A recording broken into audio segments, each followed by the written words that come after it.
Mananatiling sabi-sabi ang palitan ng text message ni na Pangulong Bongbong Marcos at dating PLLO Head Undersecretary Adrian Bersamin kaugnay sa umano'y pagtanggap ng kickback mula sa flood control projects.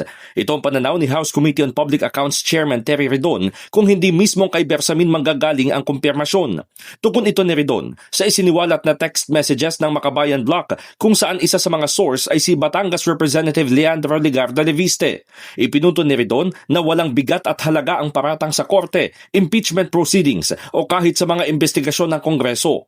Dapat anyang kumpirmahin o itanggi ni Bersamin na authentic at may katotohanan ang mga ipinaratang na komunikasyon.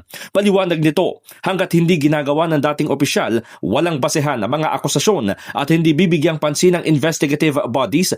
Dagdag ng kongresista, napakabigat ng aligasyon laban sa Pangulo kaya marapat lamang na ibatay sa verified facts ang diskurso ng publiko sa halip na unauthenticated documents at second-hand narratives.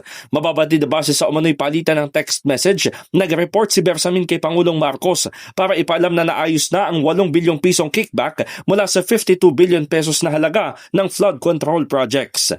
In the heart of changing lives, ako si Brigada Haji Caaminyo ng 105.1 Brigada News FM Manila, the Music and News Authority.